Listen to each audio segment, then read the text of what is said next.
غير المغضوب عليهم ولا الضالين آمين. Bismillahirrahmanirrahim. Para asatidz, para tokoh masyarakat, para jamaah sekalian, khusus para pengurus Masjid Nurul Mubin, Bapak RW, Ketua Majelis Taklim Nikmah Ro'aina Ustaz Ahmad Subki, hadirin bapak-bapak sekalian yang saya hormati, malam ini rutinan biasanya di rumahnya Ustaz Subki di pengajian Nikmah Ro'aina, tapi untuk bulan ini saya dikabarkan kita ngajinya di masjid ini. Terima kasih kepada para seluruh DKM Masjid Nurul Mubin untuk bisa sama-sama kita mengkaji ilmu-ilmunya Allah di tempat yang sangat mubarak ini. Pengajian ini biasanya kita membaca sebuah kitab judulnya Hidayatul Rafiq ila Sulukil Thoriq, satu dari 3 kitab karangan Syekh Abdul Aziz, Syekh Muhammad Said As-Sa'dani, Syekh Abdul Aziz As-Sahawi. Ini kitab mengenai ilmu tasawuf.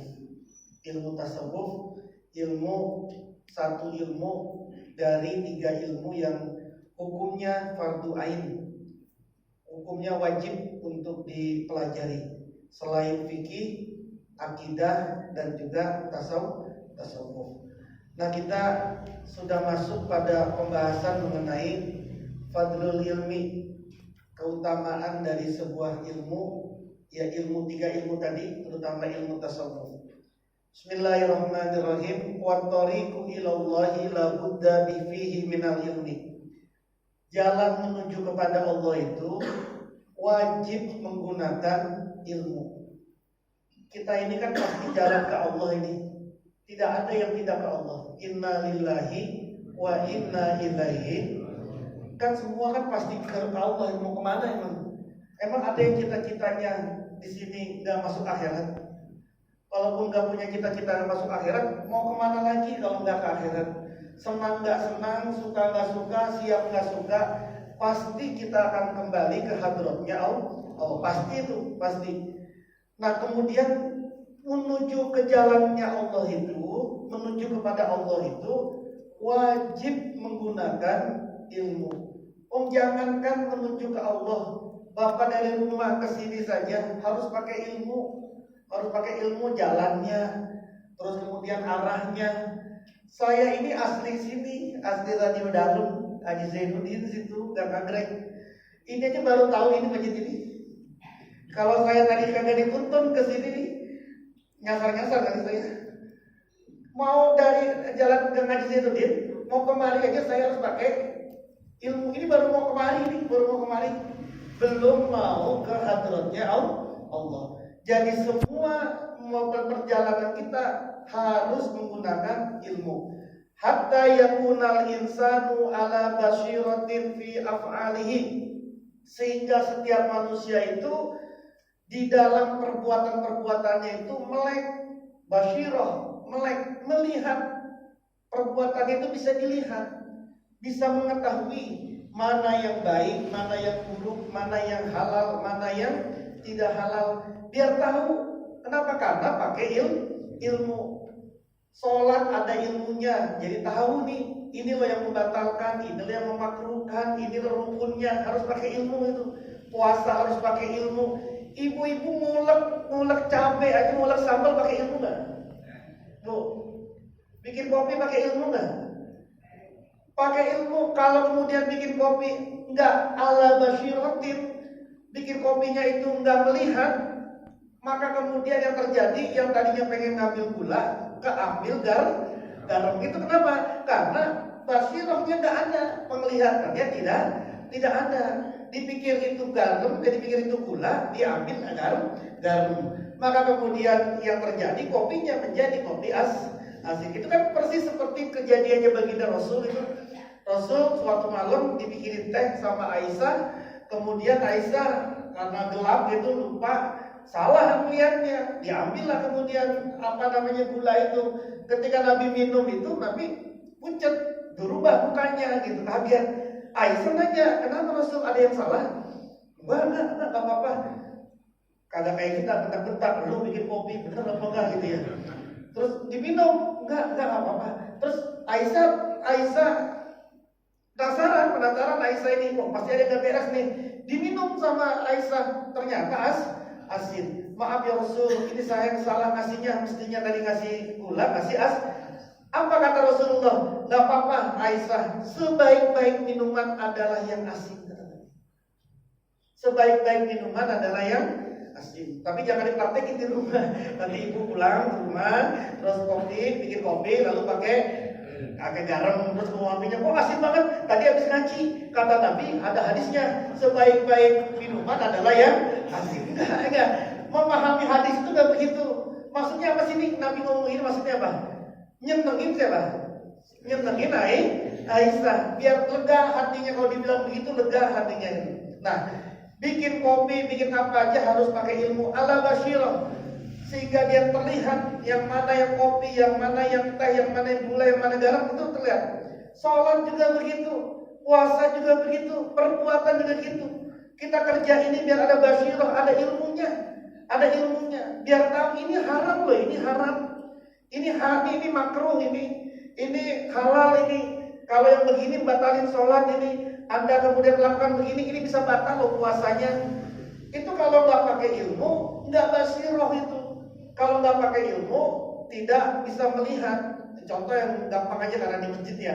Ini masjid kan ada Jumatan. Orang Jumatan kan biasanya khutbahnya bikin orang penyakit tidur gitu kan. Tidurnya itu kakinya kan biasanya pakai ngangkat tuh, ngangkat kakinya ya, sambil begitu. Lalu kemudian qomat, habis qomat dia bangun lagi. Itu batal kagak begitu tuh sholatnya? Kenapa batal? Karena duduknya nggak sila kayak gini, duduknya nggak tetap gini. Dia ngangkat aja pahanya, dia ngangkat aja pahanya gitu. Kemudian dia tertidur sedikit, udah batal wudunya. Kalau udah batal wudunya berarti sholat Jumatnya juga tidak sah. Tapi karena nggak punya ilmu, ala basyirah, nggak punya ilmu, ya sudah, ikut bangunin, bangun, komat, ya udah langsung bangun, langsung sholat. Padahal udah nggak punya. Jadi semuanya harus pakai ilmu itu, ala basyirah, atas terang benderang. Makanya di agama kita pertama kali ayat yang turun itu bukan nyuruh puasa, bukan nyuruh sholat, bukan nyuruh jihad, bukan nyuruh sedekah. Yang pertama kali turun ayat itu adalah soal belajar. Iqra bismi rabbikal ladzi khalaq. Itu menandakan apa? Menandakan ilmu itu menjadi sangat penting. Wa qad takasaratil adillatu ala fadlil ilmi. Banyak banget dalil-dalil yang menunjukkan keutamaan ilmu, banyak. Di Quran banyak, di hadis juga banyak. Wa min zalika, sebagian daripada dalil-dalil itu qauluhu ta'ala, firman-Nya Allah Ta'ala, qul hal yastawil ladzina ya'lamuna wal ladzina la ya'lamun. Katakan wahai Muhammad, apakah sama orang-orang yang mempunyai ilmu dan orang-orang yang tidak punya ilmu? Allah nanya ini kepada Muhammad. Muhammad, sampaikan, tanya, apakah sama orang yang punya ilmu sama yang tidak punya ilmu? Apakah sama? Semua pasti akan mengatakan pasti beda. Ini menunjukkan apa? Menunjukkan betapa ilmu itu menjadi sesuatu yang sangat penting, sangat tinggi. Wa qad asnallahu ala nabiyyi sallallahu alaihi wasallam bil ilmi. Sungguh Allah memuji kepada nabinya dengan ilmu. Faqala ta'ala, maka Allah berfirman, wa 'allamaka ma lam takun ta'lam. Dan dia Allah mengajarimu sesuatu yang kamu sebelumnya tidak mengerti. Wa qala ta'ala wa ma yaqiluha illal alimun. Tidak ada yang bisa memikirkan dunia ini, tidak ada yang bisa memikirkan alam jagat ini, illal alimun, kecuali orang-orang yang berilmu.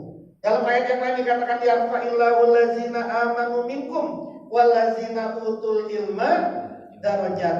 Allah mengangkat derajat manusia. Itu dua yang diangkat sama Allah. Yang pertama orang yang beriman, yang kedua orang yang utul ilma. Dua nih, yang beriman dan punya ilmu. Dua. Iman saja nggak punya ilmu, nggak diangkat derajatnya. Misalnya sholatnya rajin, ibadahnya rajin, puasanya rajin, tapi nggak pakai ilmu itu, nggak pakai ilmu. Sholatnya nggak pakai ilmu, puasanya nggak pakai ilmu, segalanya nggak pakai ilmu. Meskipun rajin nggak diangkat sama Allah derajatnya, tidak diangkat. Ada orang sholat khusyuk, nangis sholatnya itu, tapi tadi nggak pakai wudu, gimana misalnya? Sholatnya diterima nggak? Nggak diterima. Kenapa? Karena kagak pakai wudu. Mau dia nangis kayak apa juga sholatnya khusyuk itu nggak pakai wudu, ya nggak diterima itu. Kenapa? Karena nggak pakai ilmu. Orang yang punya ilmu tapi nggak punya iman juga nggak naik derajatnya. Kenapa? Karena dia punya ilmu tapi nggak dipraktekkan. Dia punya ilmu tapi tidak diamalkan. Karena orang berilmu tidak sama dengan orang soleh, tidak sama dengan ini. Kalau orang berilmu ini sama dengan orang soleh, maka orang soleh, profesor adalah orang yang paling soleh. Profesor pasti orang yang soleh. Di bawahnya doktor, di bawahnya lagi S2, S1. Kalau pinter itu sama dengan orang soleh. Tapi berapa banyak orang yang gak belajar sampai S2, S3, profesor, tapi soleh? Berapa banyak? Banyak yang seperti itu. Kenapa? Karena pinter belum tentu menjadi orang soleh. Kenapa? Karena kalau pinter saja dia tahu, tapi kalau ngamalkan nggak pakai otak. Ngamalkan ini harus pakai hati, harus pakai pekerjaan, harus pakai hati. Ibu pusing, kepalanya pusing. Di depan ibu nih ada Bodrek, ada Paramek, ada obat apa lagi tuh yang pusing-pusing. Di depan itu kalau nggak diminum obatnya kemungkinan sembuh apa enggak? Padahal punya dilihat aja obatnya ini aja. Tapi kagak diambil, kagak dipraktekin, kagak dikonsumsi obatnya. Apa kemungkinan sembuh? Kan enggak. Apa tiba-tiba obatnya langsung masuk ke mulut begini? Masuk mulut kan enggak. Punya banyak obat di depan kita, belum tentu orang itu sehat, belum tentu. Kenapa? Karena kalau dia mau sehat, dia harus bergerak dulu, tangannya bergerak, kemauannya bergerak untuk ngambil obat yang ada di depan. Kemudian dia harus melakukan perjuangan untuk mengkonsumsi obatnya itu sepahit-pahit apapun, baru kemudian dia minum. Itu namanya orang yang berilmu dan beramal. Tahu nggak sholat itu wajib? Tahu. Semua orang juga kalau ada tanya, kagak kepada sholat, misalkan kepada sholat Jumat, ada tanya, nanti kagak sholat Jumat, emang nggak tahu sholat Jumat wajib? Tahu nggak kira-kira? Tahu nggak? Tahu kan? Tahu itu belum tentu bisa ngerjain itu. Maka kemudian ilmu itu mas sendiri, amal sendiri. Nah, maka kemudian orang yang punya ilmu, kemudian dia beriman, nanti dia beramal, melakukan kebaikan, dia punya ilmu tapi dia juga beriman, naik dia derajatnya. Tapi kalau kemudian dia punya ilmu saja, nggak punya iman, lebih bahaya daripada orang bodoh ini. Lebih bahaya. Kalau orang bodoh mah nyolong sendal, nyolong rambutan, nyolong buah-buahan. Kalau orang pintar mah pakai tanda tangan itu. Nyolongnya tuh pakai tanda tangan itu. Dan pakai bismillah lagi tanda tangannya itu. Itu kan beda sih, kenapa? Karena pintar, tapi nggak dibarengin sama ilmu, sama keimanan. Maka yang terjadi seperti itu, iman sama ilmu, dua-duanya harus jalan ini. Orang beriman doang kagak pakai ilmu, nggak naik derajatnya. Orang punya ilmu seabrek-abrek, setinggi-tinggi, dia tinggi banget punya ilmunya, tapi nggak punya iman, juga tidak naik derajatnya. Yang dinaikkan oleh Allah derajatnya adalah dia punya ilmu sekaligus dia punya iman. Itu yang diangkat derajat sama Allah. Wa an Abi Umamah, dan dari Abi Umamah radhiyallahu anhu qala Rasulullah sallallahu alaihi wasallam, Rasulullah bersabda, yujamu bil alim wal abid. Nanti di hari kiamat ahli ilmu, orang yang ahli ilmu sama orang yang cuma ahli ibadah didatangin, dipanggil. Fayuqalu lil abid, masuklah, dikatakan kepada orang yang ahli ibadah, udhulil jannah, masuk kamu ke dalam surga. Dipanggil tuh orang yang ahli ibadah. Wa yuqalu lil alim, tapi Tapi yang kepada orang yang berilmu nih, orang yang alim, yang berilmu juga tapi beramal juga, kata Allah, kif, diam dulu, hatta tasfa'alin nas, sampai kamu memberikan syafaat dulu kepada manusia. Kalau orang ahli ibadah doang, tapi nggak pakai ilmunya cuma sedikit, masuk surga dia, masuk surga. Sendirian masuk surga. Tapi orang yang punya ilmu, sekaligus dia ahli ibadah, maka kata Allah, diam dulu kamu, jangan masuk surga sendirian. Pilih siapa yang kamu pengen tolong, biar bisa masuk surga bersama dengan kamu.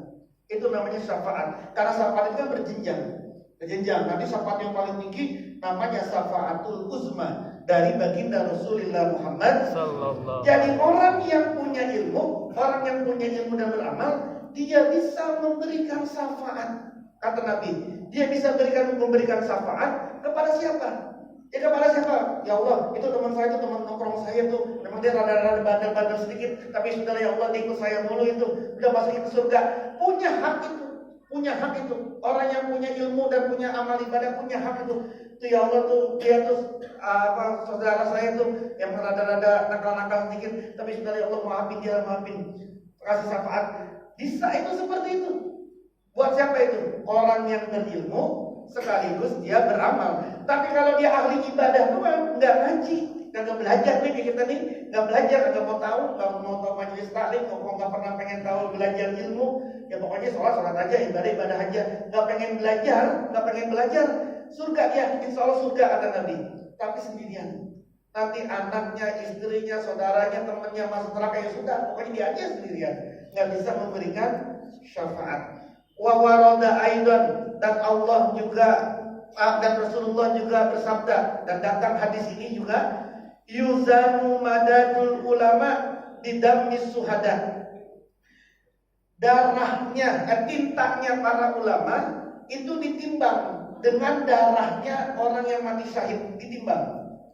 Kan kalau tulis kan pakai tinta ya. Nah kemudian ulama-ulama kan kalau ngarang kitab kan mesti pakai tinta. Kalau dulu belum ada print on, ya pakai tinta, pakai pulpen biasa gitu. Sekarang pakai print on juga kan pakai tinta gitu. Nah tintanya ulama itu yang buat nulis, yang ada nulis ini, itu ditimbang nanti dengan darahnya syuhada, darahnya orang yang mati syahid. Fayurjahu madadul ulama'i dammas syuhada. Maka tintanya para ulama lebih unggul ketimbang darahnya orang mati. Kenapa sih begitu? Kalau orang meninggal mati syahid, ya sudah buat dirinya sendiri, buat nyelamatin itu saja sudah. Tapi kalau dia ilmu nulis, maka ilmunya bisa dibaca. Sama siapa? Ya sama siapa saja. Sama orang yang bisa mengambil manfaat karena dia nulis ilmu, maka tulisannya dibaca oleh orang ini, dibaca oleh orang ini, dibaca sampai di sana, di mana-mana dibaca, sehingga dengan dia dibacanya ilmunya itu orang bisa menjadi tahu. Nanti dia meninggal masih ada tulisannya, lalu kemudian tulisannya itu diamalkan sama orang, kan menjadi pintar semua ini. Kalau orang mati syahid ya sudah mati syahid aja, sudah begitu, gitu loh. Tapi kalau orang nulis itu, maka orang nulis kitab itu, maka ilmunya itu tintanya lebih tinggi, lebih unggul daripada darahnya para syuhada. Kenapa? Karena tintanya ulama bisa memberikan pencerahan, bisa memberikan keselamatan kepada masyarakat umum. Itulah kata Nabi, tintanya para ulama lebih tinggi, lebih unggul daripada darahnya para syuhada. Nah, dalam hadis yang lain dikatakan orang yang duduk, hadis yang lain yang kita di sini, orang yang duduk di satu majelis sesaat saja di majelis ilmi, orang yang duduk di majelis ilmu kayak begini ini sesaat saja. Sesaat itu ya paling lama 1 jam, tapi sesaat aja sudah. Sesaat aja duduk, udah dengerin. La tamassu qalaman wala taktubu harfan. Megang pulpen juga enggak, nulis 1 huruf pun juga enggak.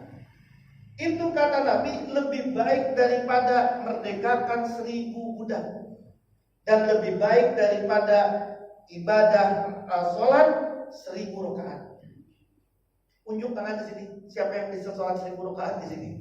Tarawih aja pengennya yang cepat sampai lama di sini. Kalau tarawih pengen cepat, pengen lama di sini. Pengen cepat. Itu Anda duduk begini nih, dia duduk begini nih. Makanya orang yang duduk di majelis ilmu kayak begini, pulang dia udah dapat ganjaran berdekain 1000 budak.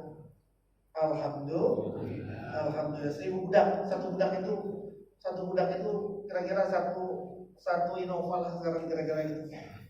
Ya ada sama saja sodako 1000 duduk aja, duduk. Tapi kata ulama yang lain, duduknya ya fisiknya di sini, pikirannya juga di sini, ruhnya di sini, apa jasadnya juga di sini. Biar lengkap. Bukan cuma jasadnya doang di sini, tapi ruhnya lagi gentayangan kemana-mana, lagi mikirin mana-mana ini. Nah, wa ma la budda min ma'rifati. Itu tadi ilmu fadilahnya. Kemudian kata pengarang kitab ini, ilmu apa saja yang wajib untuk diketahui? Qala fi hidayatil asqiya, berkatalah di dalam kitab Hidayatul Asqiya, fata'allaman ilman yusahhi ta'atan wa aqidatan wa muzakkiyal qalbi sekula. Hazi salah satu fardu ain fa'rifna wa'mal biha tahassala najatan wa'tala. Maka belajarilah ilmu apa saja yang wajib dipelajari. Pelajarilah ilmu satu, yusahhihu ta'atan, ilmu yang bisa membikin benar ibadah zahir. Yusahhihu ta'atan. Yang pertama nih ilmu yang bisa membikin ibadah zahirnya menjadi benar. Ilmu apa ini namanya? Ilmu fikih. Biar sholatnya benar, rukunya benar, fatihahnya benar, takbiratul ihramnya benar, puasanya benar, semuanya benar. Pokoknya yang bisa membikin benar ibadah zahirnya, itu namanya ilmu fikih. Wa aqidatan, yang kedua, pelajarilah ilmu yang bisa membenarkan akidahmu. Akidahmu itu yang benar. Berarti ini ilmu apa ini namanya? Ilmu akidah, atau namanya ilmu tauhid. Biar benar. Ada berapa yang wajib bagi Allah? Sifat Allah ada berapa yang wajib? Ada berapa yang wajib? 20. Yang mustahil? 20. Yang jaiz? Yang jaiz? 1. Berarti berapa udah tuh? 40? 1. Sifat Nabi yang wajib berapa? 4. Yang mustahil? 4. Jadi berapa itu? 8. Jadi berapa itu? 8. Yang mustahil apa? 1. Itu kan yang mustahil. Yang jaiz apa? 1. Nah, maka kemudian dihitung semua menjadi sifat 50 sifat akidah. Akidah 50, kalau bahasa kita gitu, kita 50. Sifat Allah, kemudian sifat Nabi. Itu kan harus tahu itu. Harus tahu itu. Nabi itu sifatnya kayak apa? Allah itu sifatnya kayak apa? Harus tahu itu. Atau kalau mau digampangin dikerucutkan, akidah itu rukun iman, itu akidah sudah. Percaya Allah, malaikat, rasul, kitab, hari akhir, qada dan qadar. Itu namanya akidah. Orang harus ngerti akidah, wajib. Biar apa? Biar akidahnya tidak salah. Nanti kalau Allah dibilang Allah itu apa? Wasi'a kursiyus samawat, kursinya Allah itu luasnya langit dan bumi. Terus kalau akidahnya nggak benar, nanti bilang, oh Allah punya kursi di atas ya. Itu kursi dari Jepara, apa kursi dari mana itu? Itu dari Jatian, apa gitu. Yadullahi fawqa aydihim.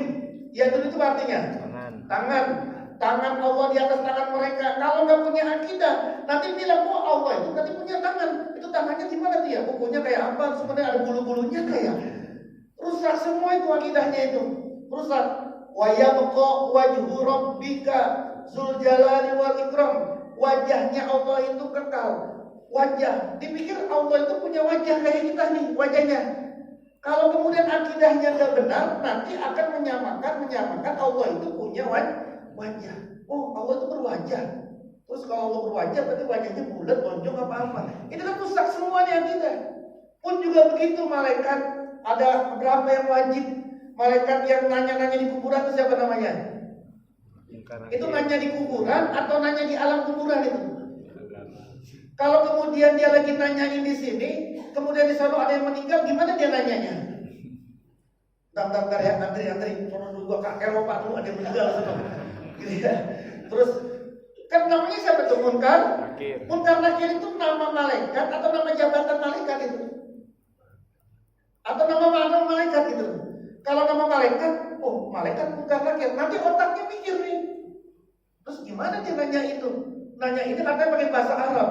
Man rabbuka wa man nabiyuka. Lah saya kagak bisa bahasa Arab, gimana coba nanyanya? Kan karena akidahnya kacau. Karena kacau, kalau kacau akhirnya jadi begitu. Israel nyambut nyawa. Nah terus kalau kemudian ada yang meninggal di sini, meninggal di sana, nyambutnya bagaimana dia? Kalau nggak belajar akidah, kalau akidahnya nggak benar itu, bagaimana cara nyambutnya? Jibril itu ngapain tugasnya? Memberikan wahyu. Sekarang masih ada nabi apa enggak? Kan wahyu buat siapa? Wahyu buat nabi.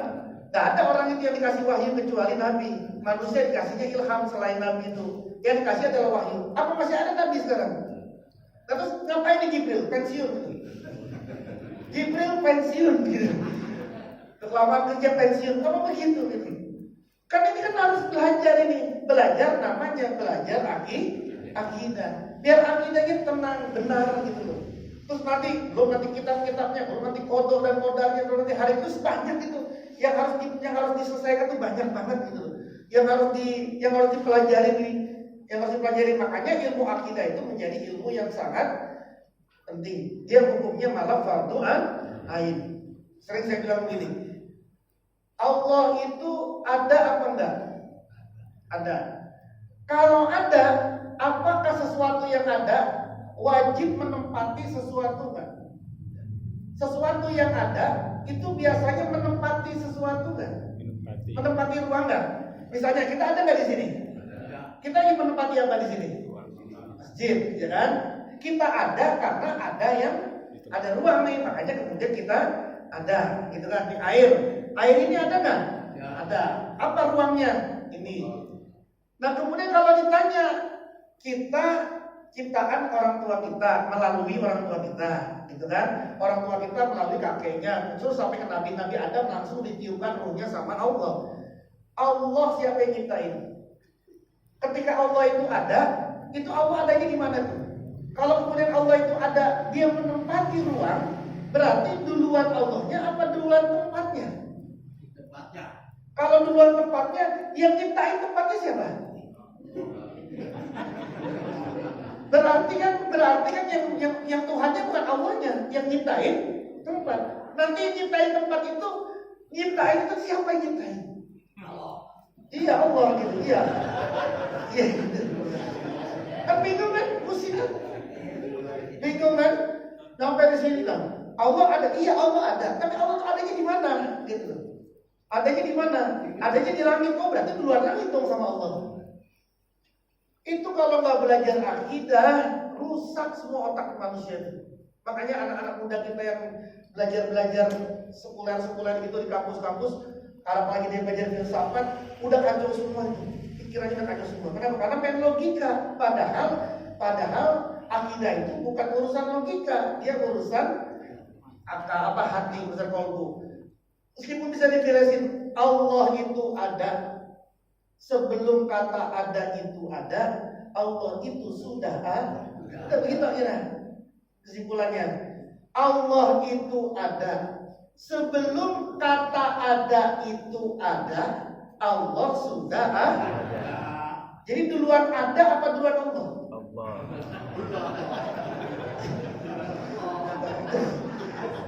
Bingung aja.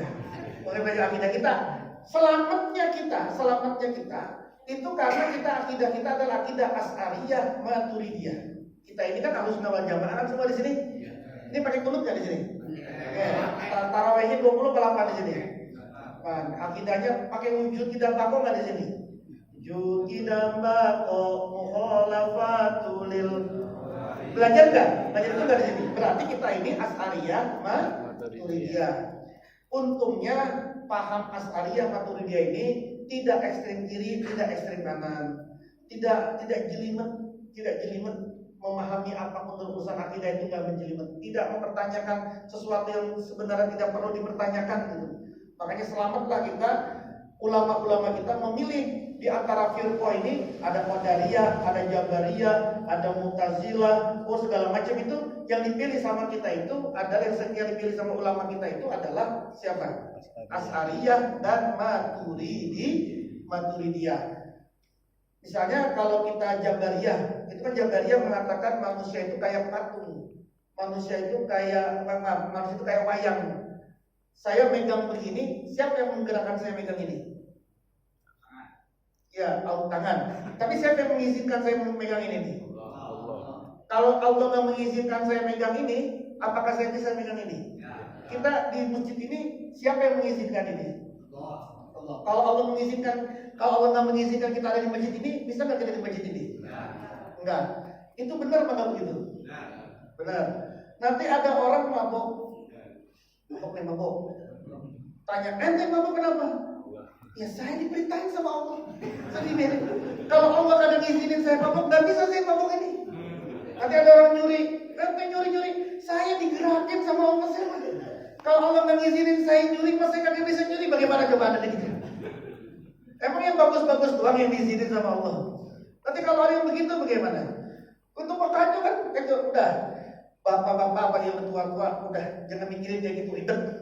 Udah gitu aja ulama. Panjang itu 2 semester itu belajar kayak gitu 2 semester kampus itu. Kalau di pondok itu 4 tahun itu ngaji kita dari bawah tuh Himayatul Awam, dari mana Jawahirul Kalamiyah, kemudian naik lagi ke atas sampai Hidayatul Hidayah Husnul Hamidiyah, panjang itu. Nah pokoknya bapak-bapak ini mikirin begituan, mikirin dapur aja udah susah banget ini ya. Udah ikut saja sama ulama. Udah ikut sambil belajar pelan-pelan, ditabung-tabung, ditambel-tambel. Karena agama itu singkat saja, agama itu cuma ijtima, istima, ittiba. Anda kumpul, Anda dengerin, Anda ikutin. Sudah itu saja.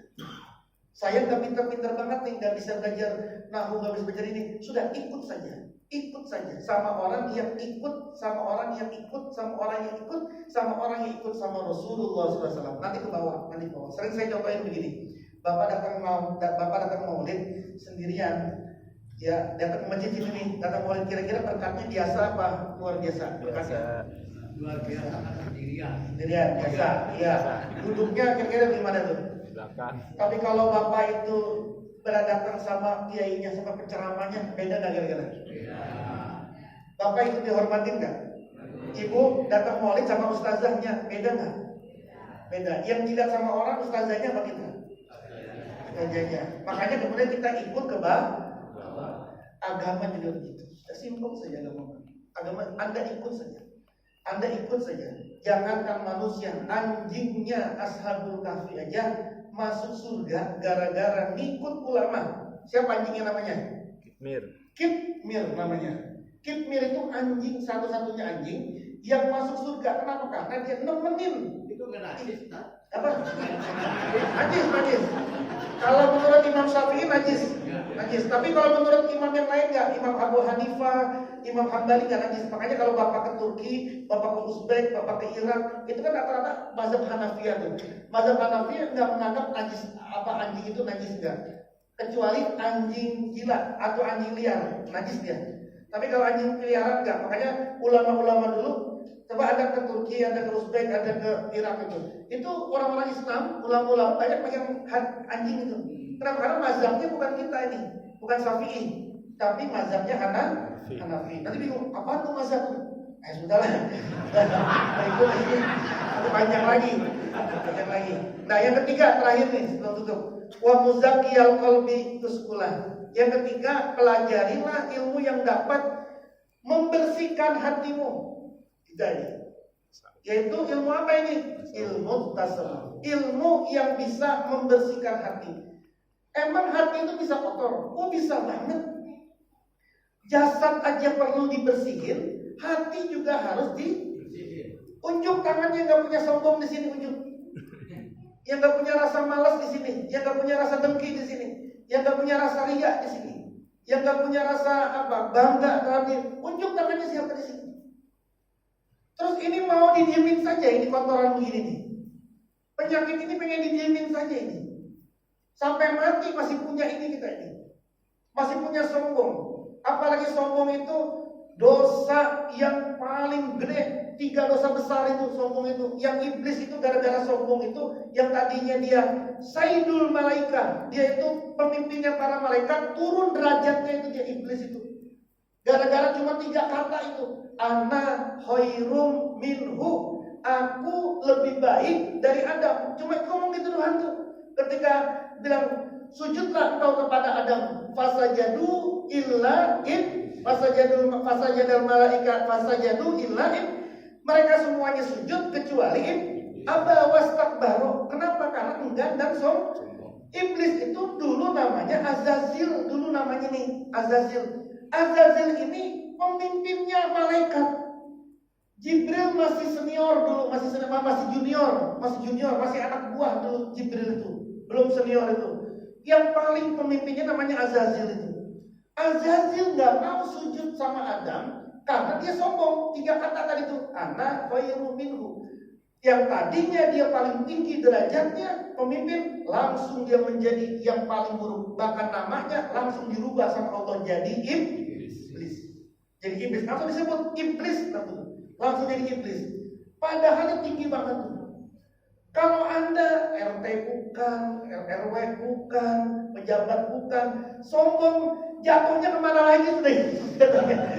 Orang udah di bawah, terus mau kemana lagi jatuhnya itu coba? Masya Allah, yang tinggi aja tuh jatuhnya kayak begitu tuh, apalagi nggak punya apa-apa. Itu kan sombong itu urusan apa sih? Sombong itu urusan hati. Hati ini harus dibersihin. Ngebersihinnya itu harus pakai ilmu. Ilmunya namanya tasawuf. Bagaimana caranya ikhlas, bagaimana caranya tawakal, bagaimana caranya pasrah, bagaimana caranya biar bisa khusyuk, segala macam itu. Segala macam. Bagaimana caranya gaji cuma 2 juta tapi pengeluarannya 4 juta tapi nggak stres, bagaimana caranya itu? Gaji bapak 2 juta, pengeluarannya 4 juta. Istri kalau akhir bulan udah ngomel-ngomel mulu, Anda nggak stres, bagaimana caranya itu? Cari lagi.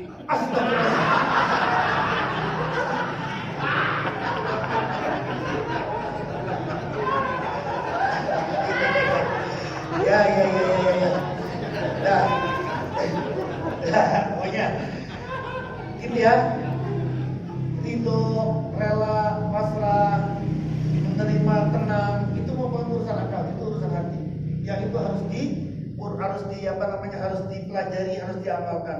Ilmu itu namanya tasawuf. Hazi salah satu fardu ainin fa'rifna. 3 ilmu ini hukumnya fardu ain. Fardu ain itu semua manusia wajib untuk belajar.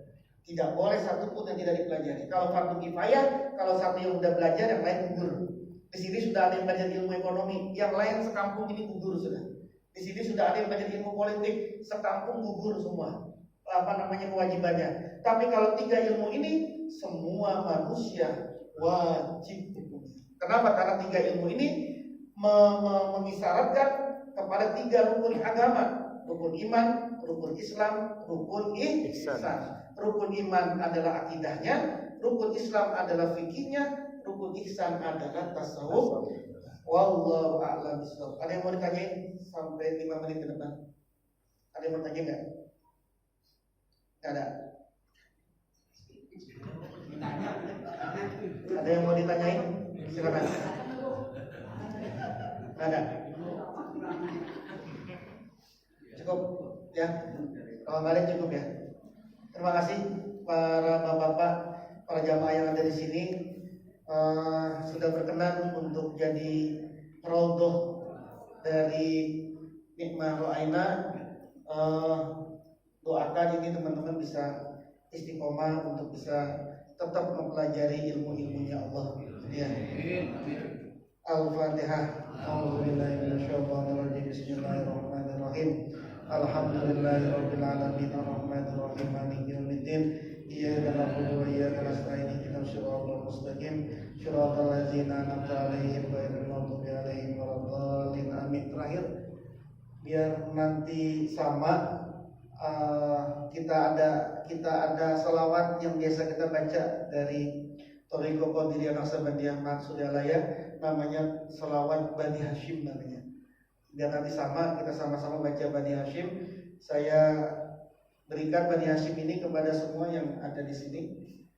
Katanya Syekh Abu Khalil Bakalan, kalau engkau pusing pagi, pusing siang, pusing sore, puyeng, malam galau, maka bacalah selawat ini. Allahumma sholli ala Sayyidina, Allahumma sholli ala Sayyid, Allahumma sholli ala Nabiyil Hashimi Muhammadin wa ala alihi wa sahbihi wasallim. Allahumma sholli ala Nabiyil Hashimi Muhammadin wa ala alihi wa sallim taslima. Sekali lagi, Allahumma sholli ala Nabiyil Hashimi Muhammadin wa ala alihi wa sallim taslima. Amin amin amin. Allahumma sholli ala Sayyidina Muhammadin wa ala ali Sayyidina Muhammad. Allahumma inna nastaghfiruka bima warahna wa sami'na wa fardhumma inda hajatina. Allahumma ij'alna waj'al awladana wa talamizana min ahli ilmi min ahli al-khair wa la taj'al wayyu min ahli syarri min ahli al-jahl bi haqqi rabbana hab lana min azwajina wa dzurriyyatina qurrata a'yun waj'alna lil muttaqina imama. Rabbana atina fid dunya hasanah wa fil akhirati hasanah wa qina adzabannar. Wa sallallahu ala sayyidina Muhammadin wa ala alihi wa sahbihi wa baraka wa sallam. Wa akhiru da'wana alhamdulillahi rabbil alamin. Allahumma salli ala